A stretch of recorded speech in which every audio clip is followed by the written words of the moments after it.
Hermanos, bienvenidos a cada uno de ustedes que nos acompañan en esta tarde para juntos adorar al Señor con las alabanzas, con la oración, pero lo queremos hacer ahora a través de la predicación expositiva. Quiero llevarles al Evangelio de Mateo, capítulo 5, Mateo capítulo 5, para leer los versículos del 1 al 12. Mateo 5, del 1 al 12.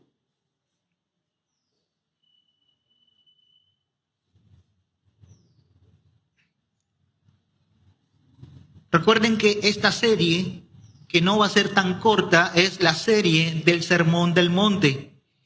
Y la semana pasada, el primer domingo, hicimos una introducción a lo que es este Sermón del Monte, su contenido, su autoridad, su auditorio. Hoy vamos a considerar el versículo 3 como la base de nuestra exposición. El tema para esta tarde es bienaventurados los pobres en espíritu. Vamos a leer la palabra de Dios. Viendo las multitud, subió al monte y sentándose vinieron a él sus discípulos y abriendo su boca les enseñaba diciendo: Bienaventurados los pobres en espíritu, porque de ellos es el reino de los cielos. Bienaventurados los que lloran, porque ellos recibirán consolación. Bienaventurados los mansos, porque ellos recibirán la tierra por heredad. Bienaventurados los que tienen hambre y sed de justicia, porque ellos serán saciados. Bienaventurados los misericordiosos, porque ellos alcanzarán misericordia.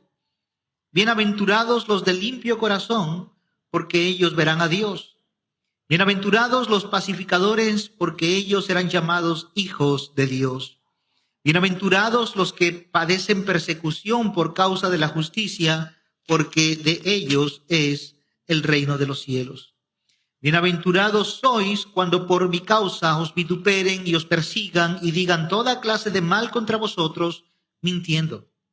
Gozaos y alegraos, porque vuestro galardón es grande en los cielos, porque así persiguieron a los profetas que fueron antes de vosotros. Oremos. Nuestro buen Padre que estás en el cielo, Señor, nos acercamos hoy con la más profunda convicción de que lo que acabamos de leer, Señor, no ha caducado, no tiene una fecha de vencimiento, que el Sermón del Monte sigue estando vigente, Señor, y es para nuestro tiempo también. No es un sermón que está reservado para una época futura. Es algo, Señor, que está y se debe llevar a cabo en el presente. Te ruego, buen Padre, que nos ayudes a nosotros, Señor, a vernos en estas condiciones de verdadera dicha, de verdadera felicidad. Padre, que nuestros corazones sean sorprendidos, Señor, y avergonzados por ver realmente quiénes somos en realidad a la luz de tu palabra. Asístenos, Señor, en el nombre de Cristo. Amén y amén. Bienaventurados los pobres en espíritu es el tema que vamos a exponer en esta mañana. Hermanos, vamos a tratar 4 cosas en este día, 4 cosas importantes. Como he leído los 12 versículos, quiero darles un panorama general de las bienaventuranzas. Quiero que examinemos todas las bienaventuranzas de una manera general. En segundo lugar, vamos a enfocarnos en una bienaventuranza particular. ¿Cuál es? Los pobres en espíritu. Una bienaventuranza particular, la pobreza espiritual. En tercer lugar, vamos a observar la necesidad de la pobreza espiritual. Y finalmente observaremos el resultado de esta pobreza espiritual. Si yo fuera un periodista y saliera a las calles, tú fueras el camarógrafo y los dos nos vamos aquí al parque a hacer algunas entrevistas, ¿cómo creen ustedes que responderían las personas a las siguientes preguntas? Por ejemplo, señor, señora, ¿qué piensan ustedes de Juan el cual es un trabajador que ama a su esposa, que cuida a sus hijos, que nunca se ha peleado con nadie en sus 5 años de trabajo, y además de esto es un hombre tranquilo. ¿Dónde iría Juan si él muriera? ¿Qué creen ustedes que la gente diría? Es un buen padre, un buen esposo, y por lo menos en los 5 últimos años no ha entrado en conflicto con nadie. Y se muere. Se fue un buen hombre. ¿Se fue a dónde? Al cielo. Señora o señor, ¿qué opinión merece Julio? Él es un policía. Ayuda a las personas, protege a las mujeres, rescata a niños abusados. No es respetuoso para nada. Sin embargo, contribuye a una ONG. ¿Qué pasaría con Julio si él muere? ¿A dónde se va? Al cielo. No es respetuoso, pero da su dinero a los pobres, ayuda a los niños abusados y a las mujeres las protege. Finalmente, ¿qué piensas, señor, señora, de aquella persona que va a la iglesia, ayuda, cuida a su familia, vela por los pobres? ¿Qué pasaría con esa persona si muere? ¿A dónde se va? Al cielo. ¿Qué estamos viendo? Todos estamos enviando gente al cielo. Todos de alguna manera mueren y se van al cielo. Estamos diciendo que la condición para ir al cielo es mis obras, mi conducta. Estamos diciendo que esa es la base para que las personas puedan ir al cielo. Al final, cuando alguien se muere, todos hablan bien de uno. Si hasta ahorita nadie se ha hablado bien de ti, espera que mueras. Todos van a hablar bien de ti. Él era un buen hombre, aunque ahorita no lo eres. Ella era una buena madre, aunque ahora no lo eres, quizás. Pero todos hablan bien de todos. Hermanos, mi propósito en esta tarde es una sola cosa. Voy a lanzar una sola piedra al corazón, una sola, un solo mensaje. Y es que tú puedas salir de aquí viéndote, sintiendo tu verdadera pobreza espiritual. Que tú salgas de aquí desnudo, miserable, pobre, pobre, pobre, como la Biblia dice que somos. Es lo que somos. El problema con esta bienaventuranza es que los hombres no reconocemos nuestro estado de pobreza espiritual, lo que a su vez no implica que no lo seamos, lo somos. El gran problema para nuestro mundo hoy es que no lo reconoce. Esta primera bienaventuranza de los pobres en espíritus, para mí es la bienaventuranza suprema. Es la primera gran bienaventuranza. Sin esa, las demás no pueden ser posibles. Primero, tenemos que ver nuestra condición verdadera de pobreza espiritual. Habiendo dicho esto, quiero que veamos 7 cosas en cuanto a las bienaventuranzas de una forma general. Vamos a volar desde un helicóptero para poder ver todo el panorama. No vamos a ir entre los árboles, vamos a ir desde arriba y vamos a ver todo lo que estas bienaventuranzas enseñan, y en los siguientes domingos iremos entre los árboles. Pero, ¿qué nos enseñan o qué contienen estas bienaventuranzas que aparecen desde el versículo 3 y se terminan en el versículo 12? Bueno, estos versículos nos muestran cuál es la verdadera felicidad. ¿Cuál es la verdadera felicidad? Esta felicidad es un gozo, es una alegría que brota desde adentro y no se desvanece. Esta es la verdadera felicidad. Estas bienaventuranzas o esta dicha o esta felicidad no está en el contexto de las buenas noticias que tú recibes en el día a día.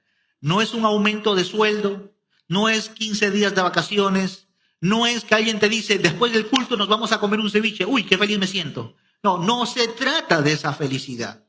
Se trata de algo que no depende de las circunstancias. Es algo que está dentro y no puede desvanecerse. Eso es lo que realmente necesitamos. Esa es la verdadera dicha que todo hombre necesita, una dicha permanente. Ahora, el problema hoy es que la gente anda en busca de felicidad.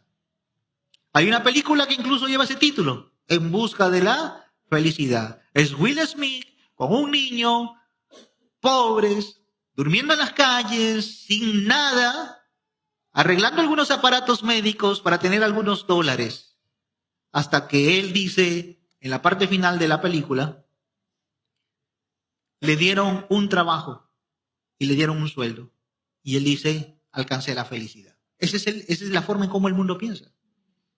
Escuchaba hace poco la canción, no por voluntad propia, pero escuchaba la canción de una cantante.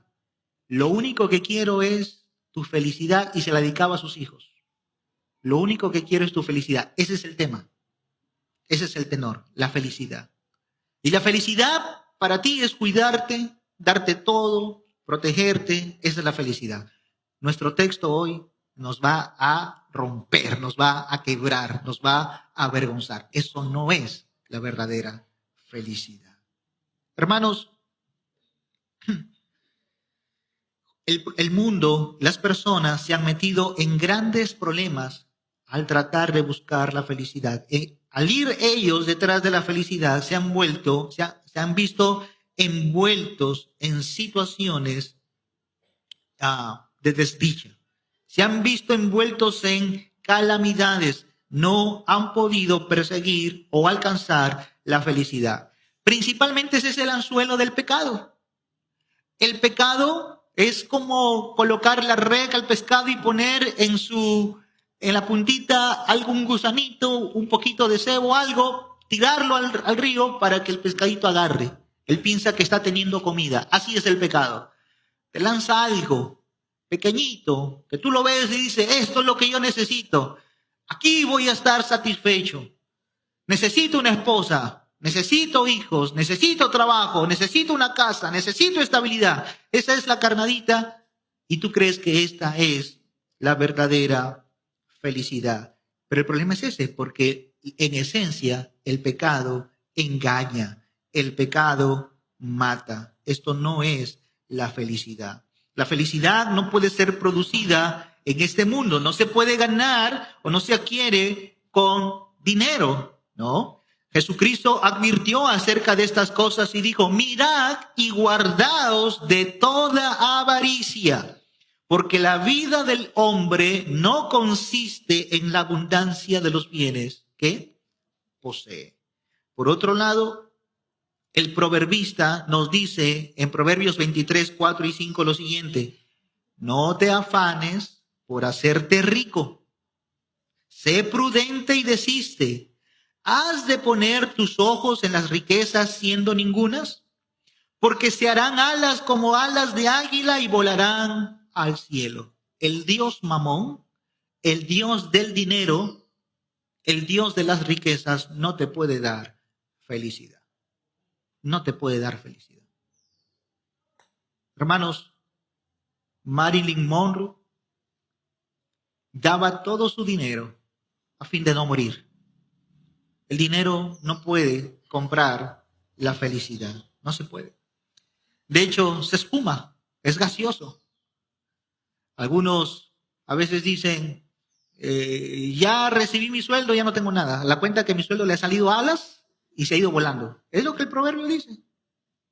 Dice el texto, porque se harán alas como alas de águila y volarán. Así es las riquezas. No te afanes. No puede haber verdadera felicidad en esto.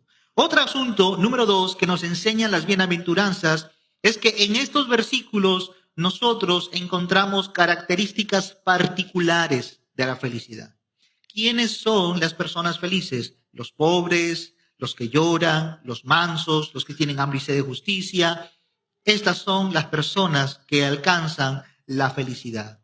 Son características muy particulares que los hombres deben tenerlas, deben poseerlas. Es importante recordarnos que las bienaventuranzas son pronunciamientos, no probabilidades. Es decir, es lo que somos. Esto es lo que tenemos que ser en el interior del corazón. Es así como debemos de vernos. En tercer lugar, estos versículos impresionan la mente, estos versículos que estamos leyendo, porque son ampliamente paradójicos. Son paradójicos. Según las normas humanas, según los hombres, de una forma normal, una persona feliz es una persona realizada, suficiente y eficiente, que ha logrado su meta y sus sueños. Esto es una persona feliz. Pero las bienaventuranzas es algo paradójico. Yo les adelanto cuál va a ser el título de la próxima semana. La felicidad de los infelices. Así se va a llamar ese sermón. La felicidad de los infelices. ¿Dónde está esa paradoja? Versículo 4. Bienaventurados los que lloran. Felices. ¿Cómo puede ser feliz alguien que está llorando? ¿Cómo puede ser feliz un pobre? Porque el mundo cree que los que son felices son los ricos. Ellos son los felices. Hoy te voy a demostrar con la Escritura, y esa es mi meta. Mostrarte con la palabra de Dios que no es así. Que los ricos no son verdaderamente felices y que la verdadera felicidad son aquellos que se consideran pobres, no materiales, sino los pobres en espíritu. Los pobres en espíritu. Entonces, estos versículos asaltan la mente porque son paradójicos. Número 4, estos versículos todos tienen promesas. Los pobres en espíritu, de ellos es el reino de los cielos, o dicho de otra manera, a ellos les pertenece el reino de los cielos. Versículo número 10. Bienaventurados los que padecen persecución por causa de la justicia, porque también de ellos es el reino de los cielos. Todos tienen promesas. Su promesa es el alcance, el reino de los cielos, el reino de los cielos. Es algo presente, es algo aquí y ahora, no es algo futurista. Hay algunos que creen que este sermón no es para nuestro tiempo, es para el milenio, es para un futuro. Allí recién se va a poner en práctica este sermón. No es así, es aquí y para nosotros. Es para nosotros. En quinto lugar, estos versículos describen el carácter de todos los cristianos. El carácter de todos los cristianos. Nosotros vemos aquí en estas bienaventuranzas que uno no puede ser pobre y no manso. Yo soy pobre, pastor, yo tengo hambre y sed de justicia, pero me falta ser manso, me falta ser limpio de corazón. No es así. El hombre que está aquí, la persona que se identifica, es todo a la vez. Pero no solamente es todo a la vez, sino que todos los cristianos deben estar representados, deben verse en estas bienaventuranzas. Todos los cristianos y no unos pocos, sino todos. Marty Lloyd Jones dice, por ejemplo, que esta no son la descripción de los Hudson Taylors. Tampoco aquí se describen a los George Mullers, tampoco a los Whitfields, tampoco a los Wesleys. Es una descripción de todos los cristianos. Sabemos quiénes fueron esos hombres. Pero no es que ellos solamente pueden vivir esto. Es algo que tú y yo, todos, tenemos que vernos en esos versículos.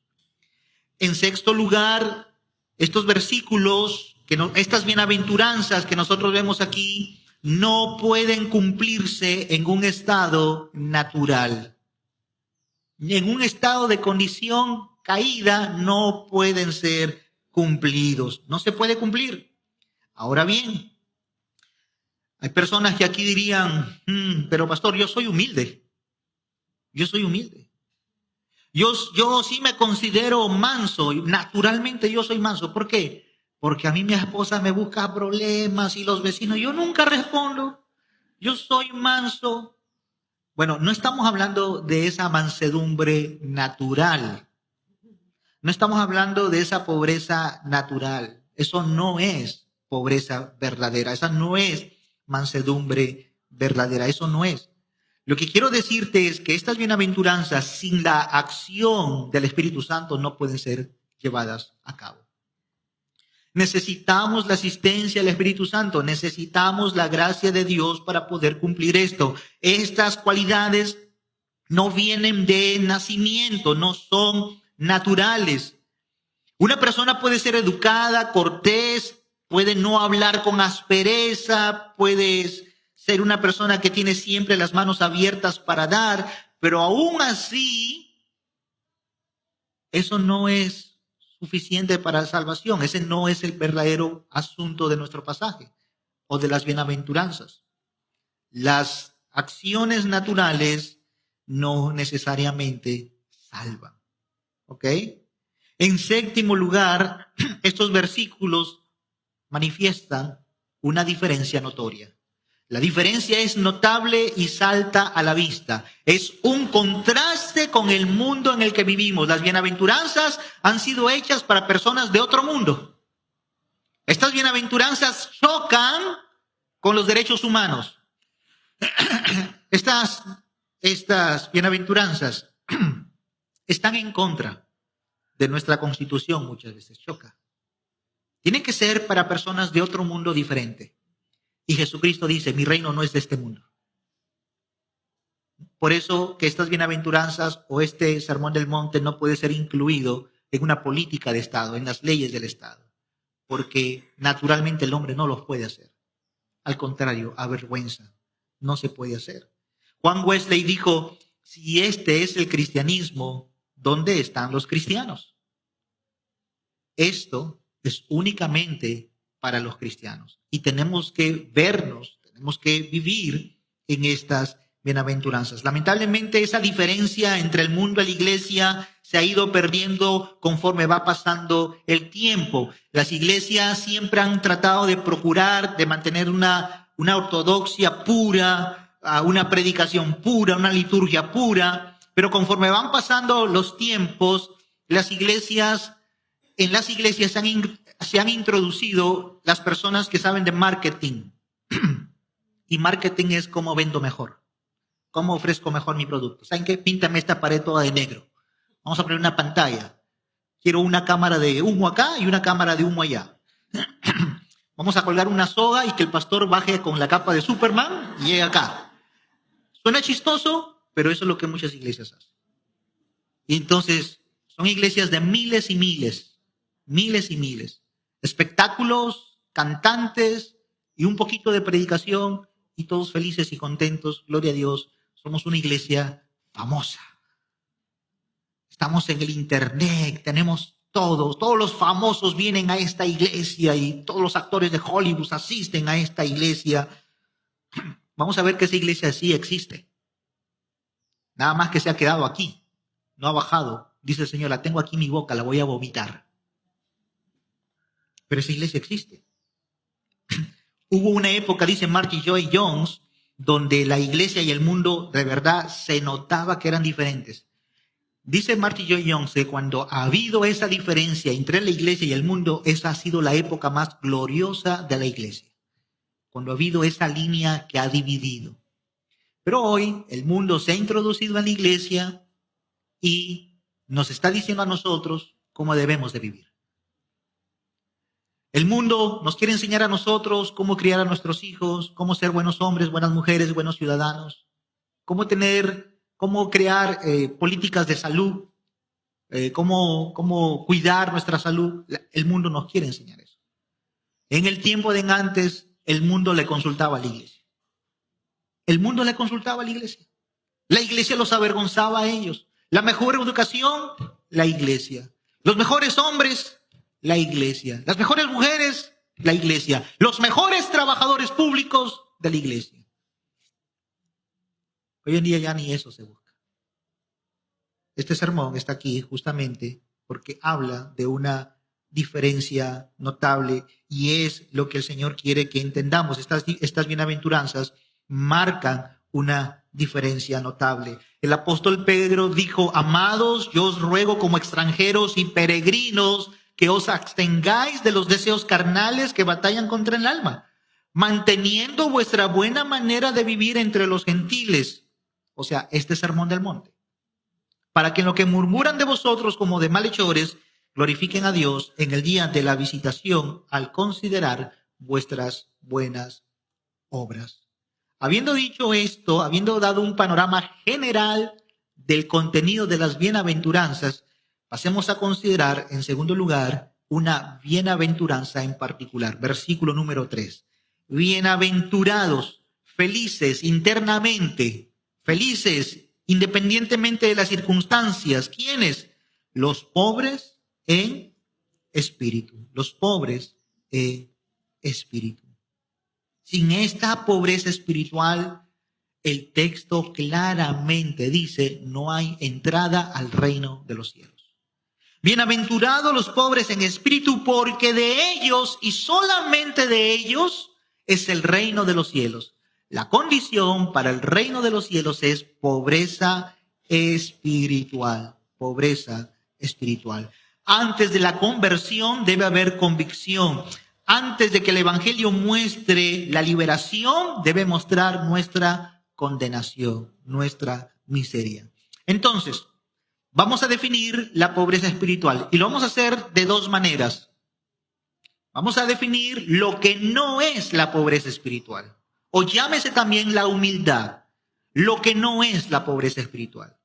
Y luego vamos a usar tres pasajes en la Biblia, para que a partir de allí construyamos el concepto de lo que sí es la pobreza espiritual.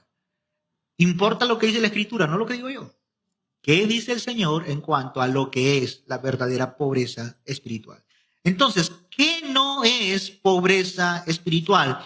Pobreza espiritual no significa ser tímido o flojo. No significa esto pobreza espiritual. Tú vas, saludas al hermano, él está ahí todo calladito, pasa desapercibido, y uno lo ve y dice, ¡oye, qué humilde es el hermano! Eso no es humildad. Él es callado, él es tímido, él siempre trata de mantenerse lejos del grupo. Pero de verdad, escuchen hermanos, eso no es pobreza espiritual. Esa persona puede estar cargada de orgullo, egocentrismo, y en esa condición irse al infierno. Así que esto no es verdadera pobreza espiritual. ¿Qué más no es la pobreza espiritual? Tener un vocabulario súper espiritual, dando a conocer a los demás mi bajeza, lo débil que soy. Eso tampoco es verdadera pobreza espiritual. Pastor, yo soy un siervo, yo soy nada de nada. Lo puedes decir con la boca, pero no te ves realmente en el corazón. No estás mirándote que realmente lo eres. Hay una historia que leí de un pastor nuevecito, llegó a una iglesia nueva él. Y como pastor nuevo, comenzó a visitar a los hermanos. Y una hermanita lo quiso sorprender. Venga, querido pastor, a la casa de esta sierva, entre en la casa de esta sierva que es muy baja, muy sencilla, muy humilde. No soy lo mejor, pastor, adelante a la casa de esta mujer. Y el pastor le dijo, lo de que no eres, eso de que no eres buena, eso sí lo sé.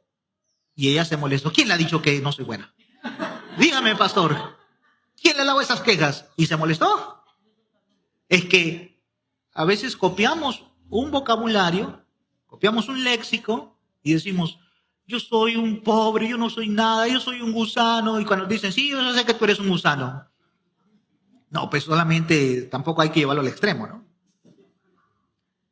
Pero esto no es verdadera. Pobreza espiritual no es declarar con nuestra boca que somos bajos.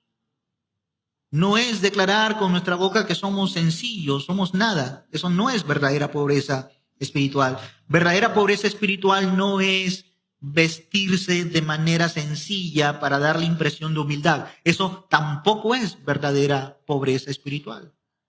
Oye, ¿has visto al hermano que siempre viene con la misma ropa? Es bien humilde. Él es bien sencillo, es una buena persona.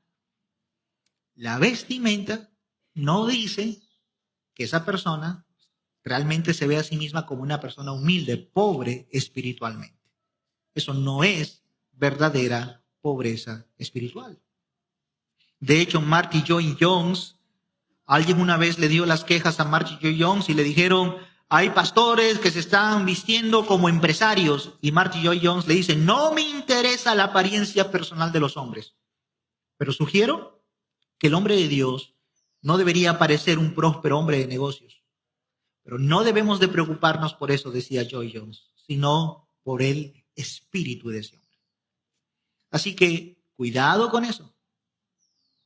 Si una mujer no se ha maquillado, uno no puede llegar a la conclusión y decir es una mujer humilde porque es sencilla.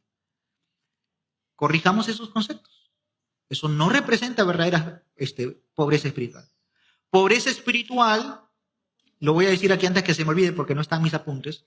Pobreza espiritual no significa no tener algo en el bolsillo. No tener ni un solo. La pobreza espiritual no es decir, pastor, mire, nada que nada. Nada. Soy un hombre bien humilde, pastor. Nada. Nada. Eso no es pobreza espiritual. La pobreza espiritual no es un asunto de la billetera. La pobreza espiritual no es un tema de billetera, es un tema del corazón. Así que, a pesar de que hay hombres que no tienen nada, pueden ser bien orgullosos. Porque vamos a ver en la Biblia que si bien es cierto, los ricos tienen dificultades para entrar en el reino de los cielos por las riquezas, no menos cierto es que el pobre tiene entrada libre porque él es pobre. No, él también está lleno de orgullo. De hecho, todos. Así que los católicos romanos fallan en esta interpretación. De hecho, ellos tuercen las escrituras y creen que Jesús está hablando aquí de los pobres materialmente, porque se basan en otra escritura de Lucas donde dice bienaventurados los pobres, punto final. Pero aquí Cristo dice bienaventurados los pobres en espíritu. Y los católicos dicen, no, lo que Jesucristo está hablando ahí, que los verdaderos felices son los que tienen pobreza material. Los que no andan comprando cosas, etcétera, etcétera. Esos son los verdaderos, las verdaderas personas que tienen la felicidad. Y no es así. La felicidad verdadera no consiste tanto en lo material, en la billetera, en lo que tienes, es un asunto del corazón. Cuando alguien me dice, no hay que ser materialistas, yo te voy a decir algo. Para comenzar, todos estamos hechos de materia. Y cuidas tu carne. Te echas colonias, te quieres ver bonito, es materia. Si yo voy a tu casa, me voy a sentar en un mueble, eso es materia. Así que tengamos cuidado con esto, de pensar de que me compré un auto materialista. No. Filemón era rico y era un siervo de Dios. Abraham era rico y era un siervo de Dios. Entonces, no estamos hablando principalmente de cantidades, es un asunto, obviamente, del corazón. ¿Qué no es la pobreza espiritual? La pobreza espiritual no significa suprimir la personalidad.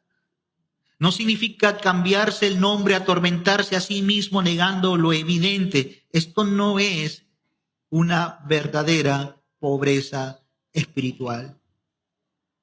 Hermano, danos tu opinión en cuanto a este caso. Bien humilde que es el hermano. No quiere lucirse, bien humilde. Eso es antibíblico y es anticristiano, dice Marty Lloyd Jones. No es la supresión o suprimir la personalidad. Y a veces pensamos que quedarnos callados, que andar allí diciendo, solo sé que nada sé. Ah, qué humilde que es el hermano, qué pobre que es el hermano. No, esto no es verdadera pobreza espiritual. Verdadera pobreza espiritual no es sentarse al fondo. Verdadera pobreza espiritual no es sentarse atrás. Hermano, ¿por qué no pasas adelante? No, porque los últimos serán primeros. Yo atrás. No quiero. Los que se sientan adelante son los que figuran, los que quieren realzar. Porque esa línea de pensamiento, si tú la sigues, a eso te lleva. Eso no es verdadera pobreza espiritual. No lo es. No tiene que ver ni con la ropa, ni con la billetera, ni con la posición. Porque escuchen esto. Los que están acá, no estoy diciendo ustedes, hermanos, pero los que se sientan adelante pueden ser demasiado orgullosos, demasiado. Pero los que se sientan al fondo, también. Y los que ni siquiera quieren estar acá y están ahí escondidos, también. Porque el asunto de la verdadera, de esta condición no es donde me siento. A donde tú te vayas, ahí está la condición del corazón. Entonces hay que entender, hermanos, que esto no es verdadera pobreza espiritual. Verdadera pobreza espiritual no significa negar el conocimiento tampoco. No es la negación del conocimiento. Y no es tratar de decir, bueno, voy a decir que no sé nada para no lucir orgulloso. Hermano, ¿sabes tocar piano? Ah, sí, pero poquito. A ver, toca. Las teclas saltan del piano. Sí. No, sí, pero poquito. No seas, eso es fingir, hermanos. Hermanos, ¿sabes tocar piano? Sí, sí sé tocar. ¿Qué tan? Bien, toco bien, 5 años he estudiado. Decir eso no significa orgullo. Cuidado con eso, hermano. Hermano, ¿tú has estudiado en un seminario? Sí. ¿Cuántos años? 5 años. Orgulloso. ¿No? Decirlo no necesariamente representa un orgullo. Y decir, bueno, voy a decir mejor que no. Mejor voy a decir que no sé nada quiero aparentar ser pobre espiritual. No, esto no es verdadera pobreza espiritual. Después de haber dicho lo que no es, vamos a considerar ahora qué sí es la verdadera pobreza espiritual. Primero, quiero darte una definición del término de la palabra pobre en el idioma original griego. El idioma original o los idiomas originales son la funda de la espada del espíritu. Eso decía Martín Lutero. Los idiomas originales. Ahora, ¿por qué? Porque la palabra pobre en el griego tiene 2 significados. Hay una palabra que se llama penikros, que es pobre, y hay otra palabra que se llama tojos, que también es pobres. Penikros y tojos. Las 2 palabras significan pobres. Entonces, ¿cuál es la diferencia? La diferencia es que cuando en la Biblia aparece pobre con la palabra penikros, está hablando de una persona que no tiene, o sea, es tan humilde, tan sencillo, pero tiene una casita, por lo menos tiene algo en el bolsillo. No es como los otros que viven bien, pero es humilde. Esa palabra aparece en la parábola, cuando Jesucristo resalta la actitud de la viuda que lo dio todo.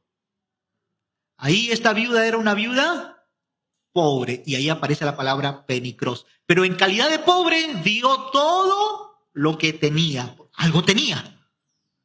Es pobre, pero por lo menos algo tiene. En cambio, la palabra tojos, en griego, es pobre extremo. Esto es así como yo, ¿no? Nada en el bolsillo, ni 10 céntimos. Ni 10 céntimos. Nada, nada, nada.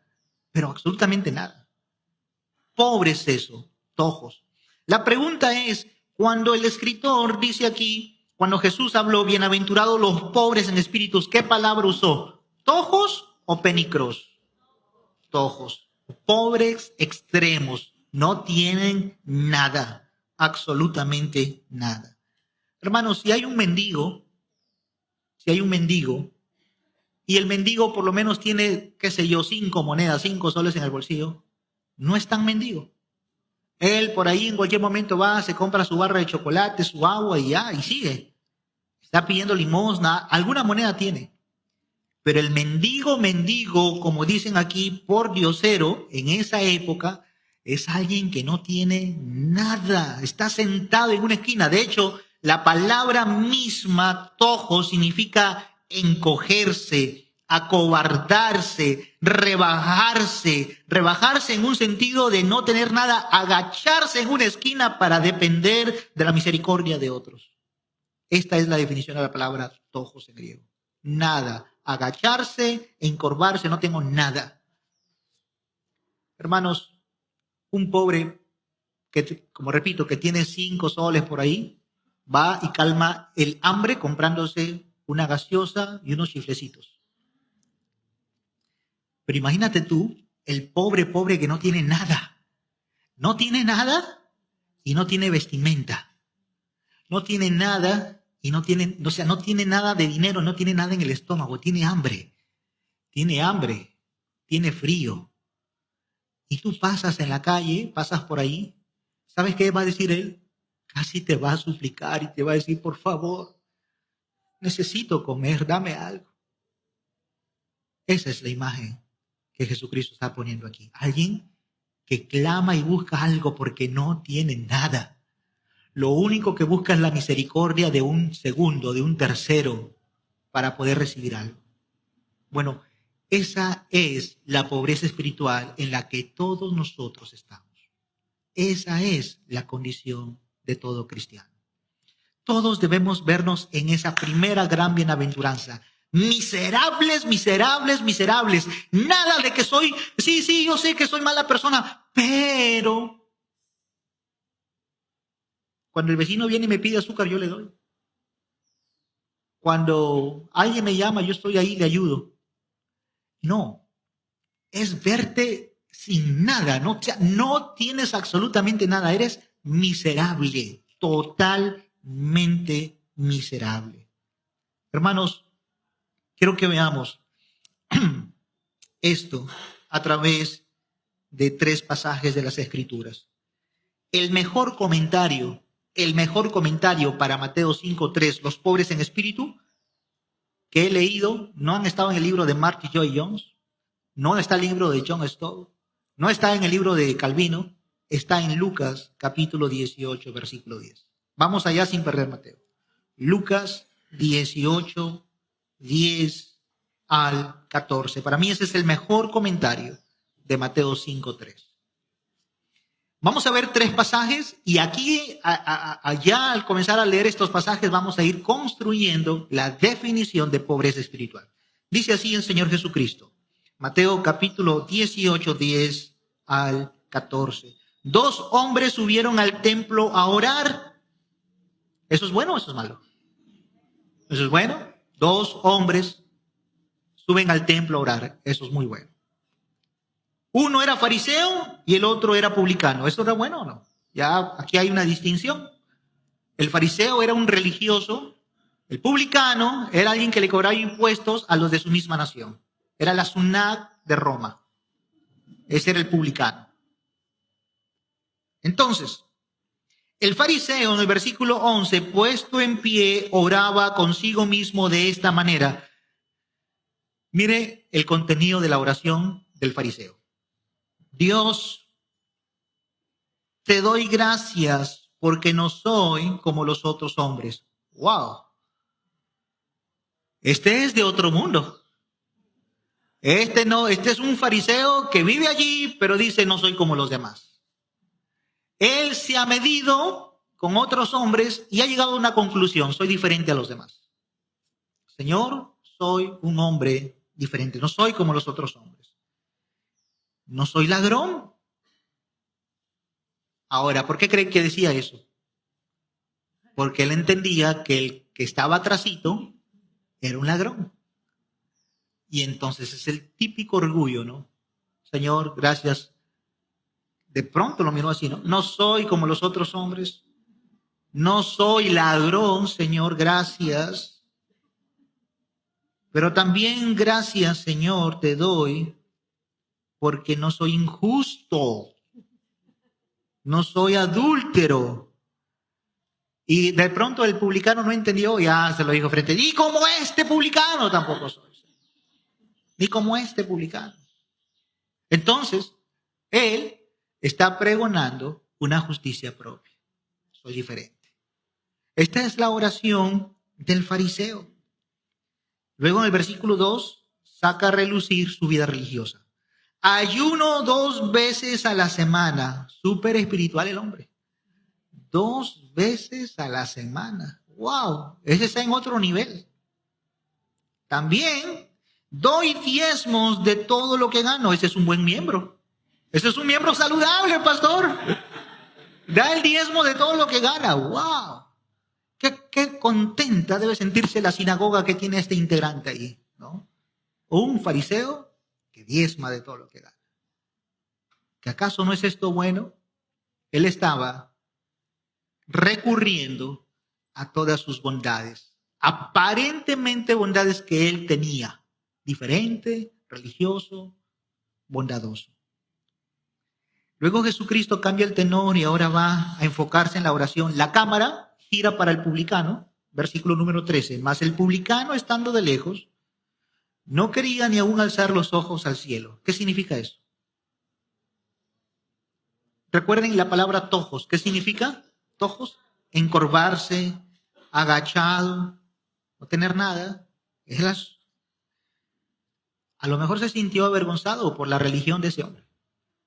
O sea, ayuna 2 veces a la semana. Yo no. Él da diezmo. Yo soy un ladrón.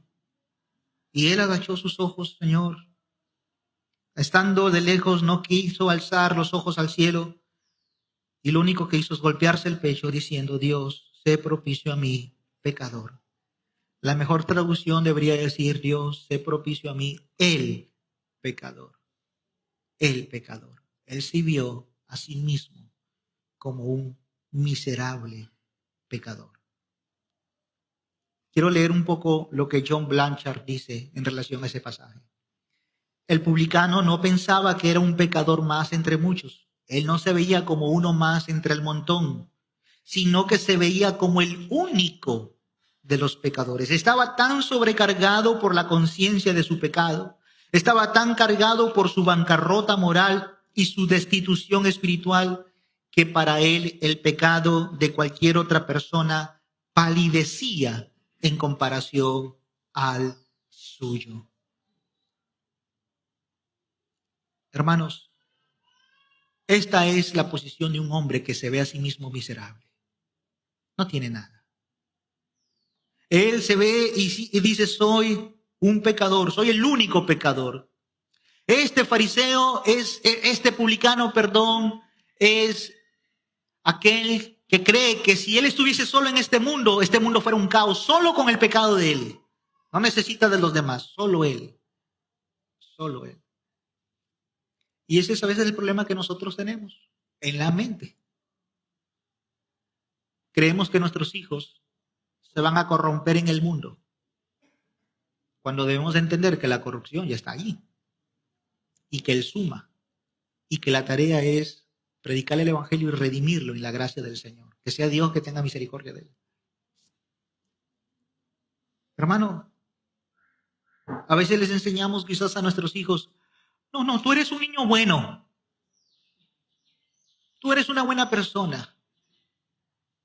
No me haga decirle otra cosa a mi hijo, pastor. Su autoestima lo vamos a lastimar. Hermanos, la verdad tiene que decirse. Obviamente uno no va a ser cruel con su hijo, pero uno tiene que en amor decirle, mira, esta es nuestra realidad. Este es nuestro corazón. Hermanos, el fariseo era orgulloso en espíritu, mientras el publicano era pobre en espíritu. Ahora, ¿por qué es importante eso? Por el final de la parábola. ¿Por qué? Porque en el versículo 14 Jesucristo dice, os digo que hablando del publicano, que es el contexto más inmediato, este publicano descendió a su casa justificado antes que el otro. ¡Wow! Pero el otro era el religioso, el otro era el pastor, el otro era el líder religioso. Pero no es un asunto de posición externa. No es que es tu conducta, como decía nuestro hermano José, no es tu conducta, no es tu posición, es tu condición. ¿Cómo te ves? En cambio, el otro se fue justificado. Y Cristo termina y sella la parábola con esto, con este sello. Cualquiera que se enaltece será humillado y el que se humilla será enaltecido. ¿En el contexto de qué? De ver nuestro pecado. Ese es un problema que tenemos. Siempre tenemos la tendencia a ver el pecado del otro. El pecado del otro. Siempre el problema es el otro, los otros. Todo está mal, todo está mal. Todos están mal, pero nadie dice, yo soy el mal. Ese es mi corazón. Ese es mi pecado. Entonces, hemos visto aquí, vamos construyendo pobreza espiritual y hemos visto la pobreza espiritual de un publicano, que sí era ladrón, que sí estaba haciendo mal su trabajo, que sí era un terrible pecador.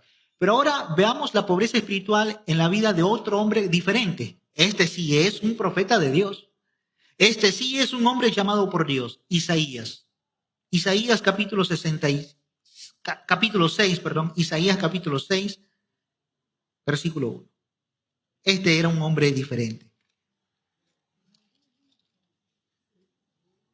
Isaías 6, 1 al 5.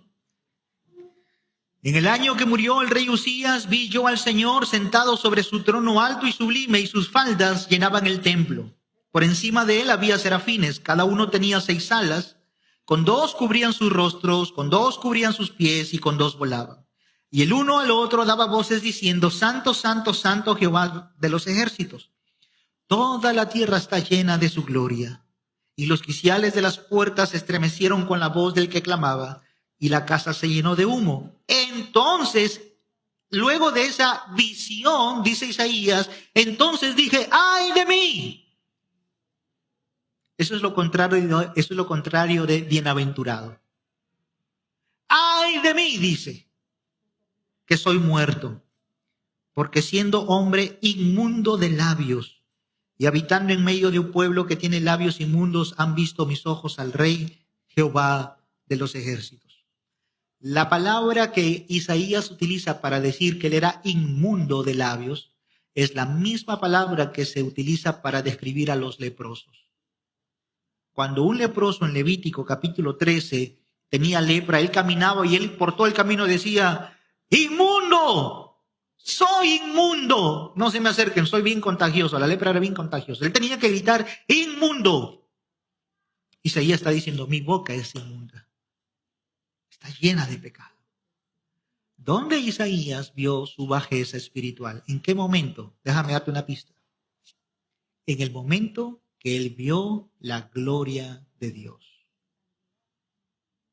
Déjame ir un poquito más allá.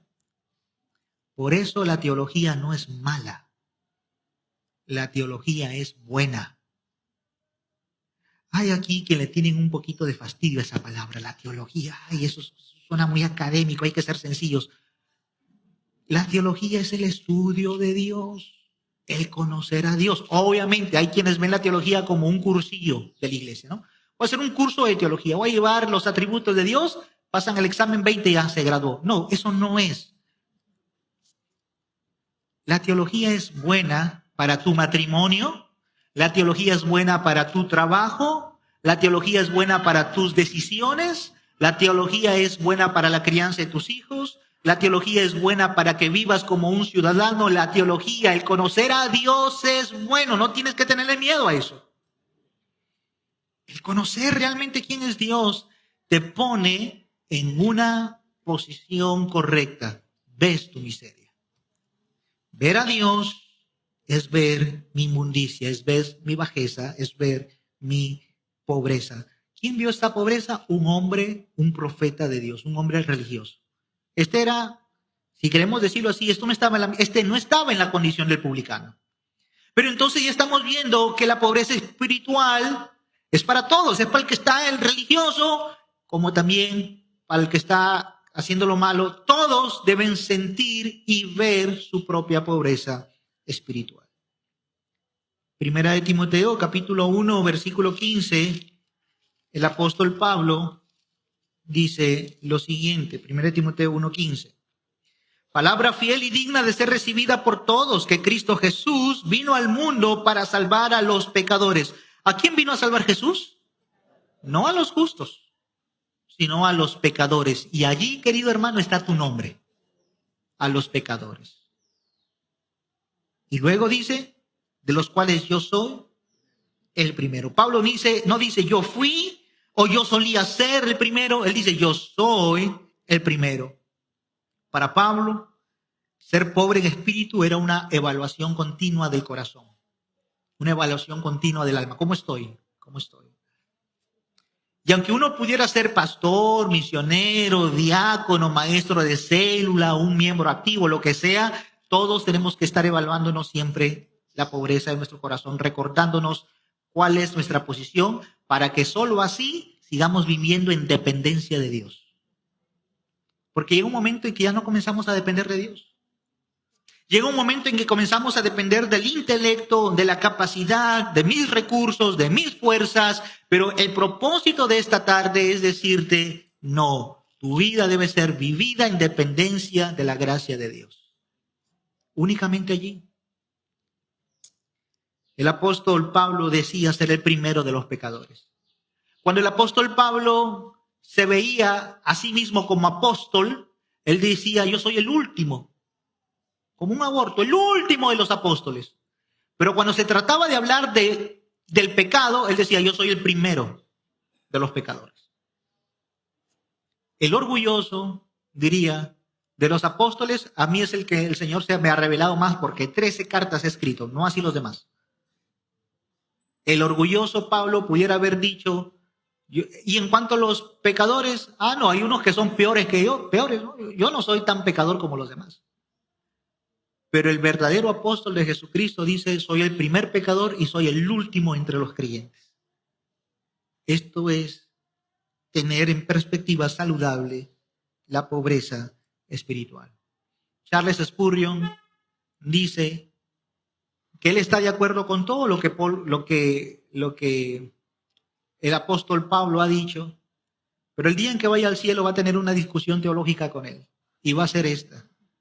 Le va a decir a Pablo, Pablo, yo fui el primero de los pecadores. No tú, sino yo. ¿Cómo te ves en relación con tu hermano? Si tú tuvieras que voltear ahora, no lo hagas, pero si tú tuvieras que considerar a tu hermano, ¿cómo lo ves? ¿Tú te ves peor que él? ¿Te consideras bajo, pobre, realmente el primero entre los pecadores? Ahora, vamos al tercer texto de la Biblia para terminar de construir nuestra definición de pobreza espiritual. Apocalipsis, capítulo 3, versículo 15, 16 y 17. Yo conozco tus obras, que ni eres frío ni caliente. Ojalá fueses frío o caliente, pero por cuanto eres tibio y no frío ni caliente, te vomitaré de mi boca. Esa iglesia ni siquiera pasa. Está en la boca, dice el texto. ¿Y por qué el Señor la va a vomitar de su boca? Versículo 17. Porque esa iglesia dice algo de sí misma. Porque tú dices, yo soy rico y me he enriquecido y de ninguna cosa tengo necesidad. Esa es la iglesia moderna. Somos una iglesia de júbilo. Somos una iglesia brillante, audaz. Somos una iglesia de profesionales. Somos una iglesia de las estrellas. Somos una iglesia internacional. Somos una iglesia reconocida. Tenemos una super membresía. Y ellos creen tenerlo todo. Ese es el problema de una iglesia que se ve así. Y dice el Señor, porque te has visto así, porque eso dices de sí, dice el Señor, te voy a vomitar de mi boca. ¿Sabes? Tú no sabes que tú eres desventurado, miserable, pobre, ciego y desnudo. Esta iglesia de la Odisea tenía todos esos componentes. Desventurada, una iglesia miserable, pobre, ciega y desnuda. Pero ella cosía hojitas de los árboles para tapar su desnudez y creía que eso es suficiente. Lo que ella debería tener era las vestiduras de la justicia de Cristo. No lo tiene, está desnuda. Es una iglesia ciega, no puede ver su condición. Hermanos, no debemos jamás poner nuestra confianza en las cosas de la carne. Soy confesional de 1689, bautista histórico confesional. Soy o estudio en este seminario. O Gamaliel ha sido mi maestro. Y comenzar a sacar puras cosas de la carne y poner nuestra confianza allí. No podemos hacer eso. Como iglesia, una sola cosa quiere el Señor de nosotros. Mira tu propia bajeza. Mira tu propio corazón y considera tu miseria y tu pobreza. Eso te lleva a una sola cosa, a no depender de ti, a depender únicamente del Señor. Porque hoy en día muchos de los mensajes en muchas iglesias son mensajes de autosuperación, son técnicas de superación. Tienes que ser suficiente, eficiente, eres capaz, lo puedes lograr. Descubre al campeón que está en ti, dice, ¿no? Sácalo, ahí está. En esta iglesia no hablamos del pecado porque no queremos incomodar a las personas, dicen ellos. Y son iglesias que atraen a miles y a miles y a miles. Yo les dije que en esta serie de Sermón al Monte vamos a ofender a muchos. Y yo no sé si al final del sermón las bancas se van a terminar vacías. Pero el punto no es caer en el agrado de tus ojos, de tus oídos, de lo que quieres escuchar. El punto es lo que realmente necesitas escuchar por ser fieles al Señor y por amor a tu alma. Ahora, si tú retrocedes al capítulo 2 de Apocalipsis, que esto es a donde quiero que vayas, Apocalipsis capítulo 2, vas a ver el contraste de esta iglesia. Apocalipsis capítulo 2, versículos 9 y 10. Es otra iglesia, pero tiene algo diferente esta otra iglesia. Dice el Señor, yo conozco tus obras y tu tribulación y tu pobreza. ¡Wow! Y entre paréntesis, pero tú eres rico.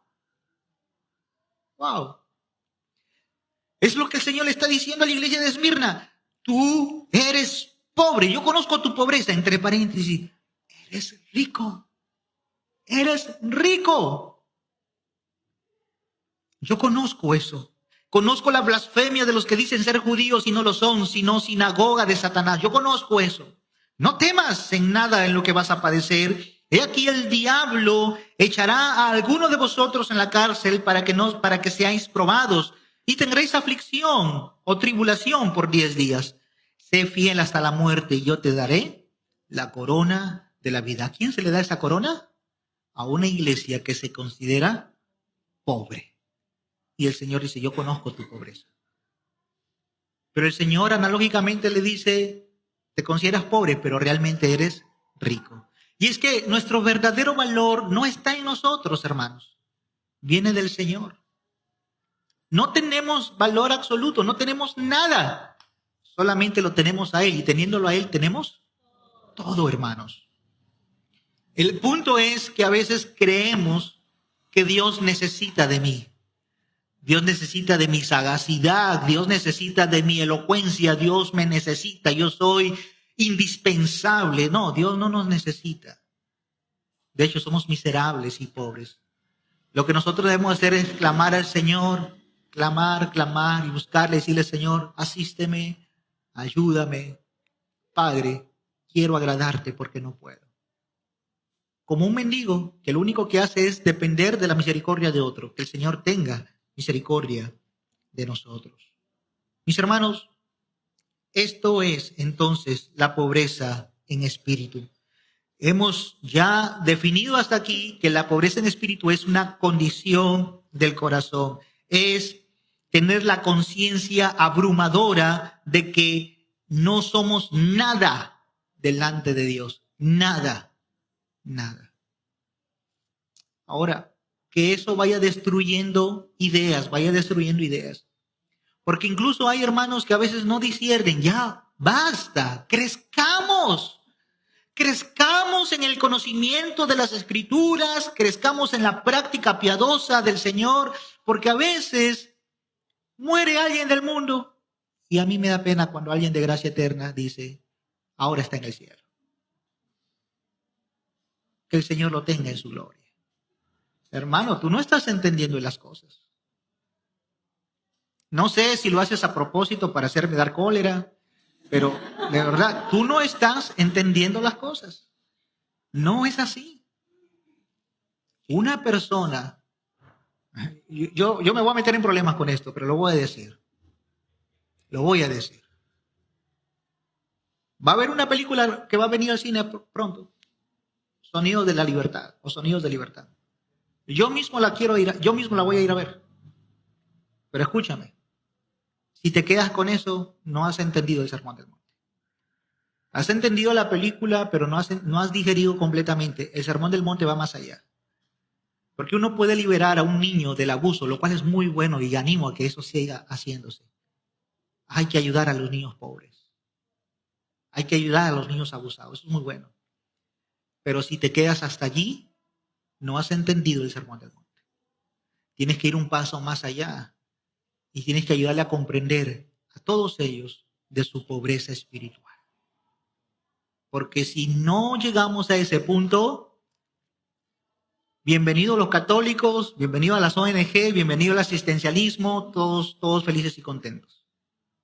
Pero por eso el mundo nos va a odiar. Porque dice, ustedes son radicales, ustedes creen que tienen la verdad. No creemos que tenemos la verdad. Cristo es la verdad absoluta y punto. No hay más. Hermanos, quiero terminar, después de haber visto la necesidad de la pobreza espiritual, quiero terminar con el resultado de esta pobreza y vamos al capítulo 5, versículo 3. De ellos es el reino de los cielos. Y quiero terminar con esto, hermanos. De ellos es el reino de los cielos. Para acercarme al reino de Dios, debo renunciar a mi propio reino, al reino de mi corazón. Yo soy. Yo y yo. Con tu reino no alcanzas el reino de Dios. Al contrario, tienes que dejar tu reino para ser esclavo y de esa manera recién puedes ser parte del reino de Dios. El pobre en espíritu es el único que hereda el reino de Dios. Este reino es verdadera dicha, este reino trae una recompensa, tiene una duración, es por la eternidad y es una exclusividad para aquellos que sí pueden ver su miseria. Bueno, algunas aplicaciones de nuestro pasaje en esta tarde. ¿Eres así de pobre en espíritu? ¿Cómo nos vemos? ¿Somos así de pobres en espíritu? ¿Qué piensas acerca de ti mismo cuando vas a la Biblia a hacer tu devocional? Y espero que lo hagas. Pero cuando vas a hacer tu devocional, ¿qué pasa por tu mente en ese momento? ¿Te ves pobre espiritualmente? ¿O dices, carambas, qué gran teólogo se está perdiendo gracia eterna? Esto que yo he visto, ni Lutero lo ha visto. Esto es mío. ¿Así vamos? O cuando vamos a las Escrituras, me veo a mí, me avergüenzo y hasta pido perdón, porque me he parado frente al Señor de la gloria. ¿Cómo nos estamos exponiendo hasta este libro? Hermanos, no estoy siendo fuerte para predicar. Trato de no ser fuerte para predicar en términos de mi voz. Pero honestamente el mensaje es fuerte. Fue Cristo quien escogió la palabra tojos, no yo. Fue Él. Y Él dice, eres pobre totalmente. Esa es la condición para el reino. Es Él quien escogió esa palabra, no yo. Vivimos en una cultura que promueve el autoestima. Este sermón choca con ellos. Choca contra la cultura.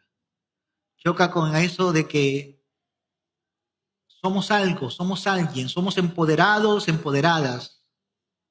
Este sermón te destruye totalmente. Hermanos, quiero terminar leyendo Isaías capítulo 66, versículo 2. Dice así, miraré, en la última parte, 62b, capítulo 66, versículo 2b, miraré a aquel que es pobre y humilde de espíritu. A él lo voy a mirar. Miraré al que tiembla a mi palabra. A Él lo voy a ver. A ellos Jehová hará conocer su pacto. A ellos. A los que reconocen. Hermanos, ¿saben cuál ha sido mi mayor dificultad como un hermano que predica la palabra, como que predica el evangelio? Yo vengo de Marcabelica. Marcabelica es un pueblo, un pueblito. Yo vivo entre unos cerros ahí, es un pueblo sencillo. Y me ha tocado ir a otros pueblos más allá, más sencillos, más humildes. Pero también he tenido la oportunidad de irme a la plaza de Piura, al parque principal, a predicar el evangelio, persona a persona. ¿Sabe mi experiencia? ¿Sabe usted cuál ha sido las personas más difíciles? El que está en los pueblos. Aunque alguien dice, no, allá la gente es más receptiva para el evangelio, en la ciudad no. Eso es lo que pensamos. Pero ¿saben cuánto me ha costado tratar de convencer a un hombre? Obviamente yo en mis fuerzas, entendiendo que yo no puedo convencer a nadie, pero en lo que a mí dependa, explicándole para ver que él vea su condición. Me tocó una vez con un viejito, una persona ya de edad, lúcida, lúcido. Y le traté de hacer ver su pecado. Y él decía, hijito, yo soy buena persona. Aquí todos mis vecinos saben que yo les regalo azúcar, arroz cuando les falta. Y sí, porque allí en los pueblos no es aquí.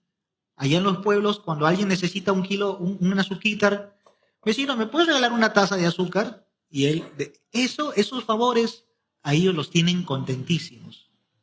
A ellos los hacen ver súper.